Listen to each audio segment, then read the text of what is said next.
Good day mga lods. So ito, pasilip ko pala sa inyo yung isa sa naging project ko. Yan, kung makikita nyo, ang ganda ng pagkakagawa din yan. So buong structural nyan is grupo ko yung gumawa nyan. So ito, makikita nyo simula ground hanggang 7th floor. Bali 8 yan kasi may roof deck. Ako lahat yung gumawa niyan. So kontrata ko lahat yan.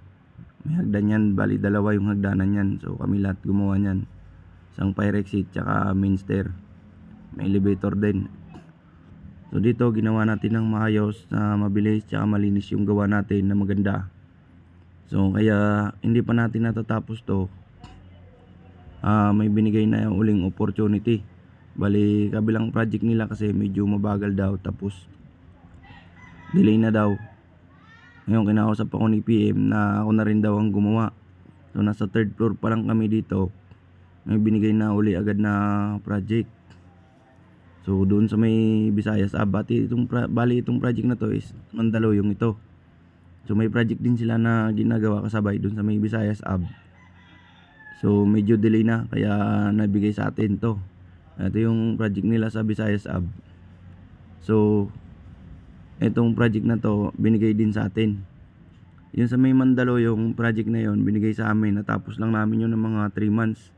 So ito yung kalahati nito, natapos din namin ng mga 2.5 months o mga 3 months din yata namin natapos. So medyo mabilis namin nagawa yon, maayos din.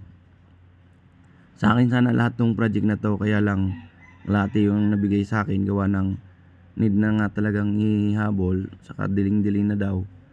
So hindi natin na-provide yung tao na 70 katao within a week. Kasi sabi ni PM within a week kailangan may 70 katao, kaya hindi ko na-provide yun. Ang na-provide ko 25 katao lang. So binigay sa amin is yung kalahati lang. So pero yung hagdanan dito nakuha ko lahat kasi sa area sana ng kabilang subcon yung gumawa. Kaya lang na bago nila mabuhusan yung isang hagdanan is 3 linggo yata bago natapos yung isang hagdanan. So diling-diling na nga yung hagdanan, naiwan na ng gusto. Binigay na sa akin ni PM tsaka ni engineer, ni PIC dito. So ako na daw ang gumawa. So tuwing 4 days naman nabubuhusan natin, tatapos natin yung hagdanan, formwork tsaka bakal. Dito pinangahawakan ko dito, pag kami gumawa ginagawa namin ng maayos, malinis, tsaka binibilisan din natin para hindi na di-delay yung project. Para sa sunod na opportunity, kung may project, may bibigay uli sa atin. So yun lang. Maraming salamat sa mga nanood tsaka nag-subscribe.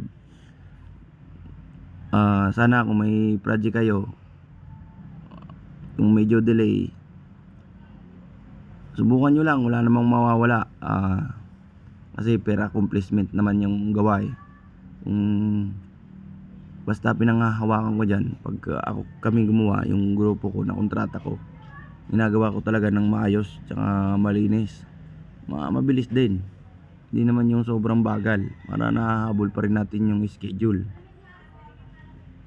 para sa sunod na project nabigyan tayo ng opportunity na talagang pinagkakatiwalaan tayo.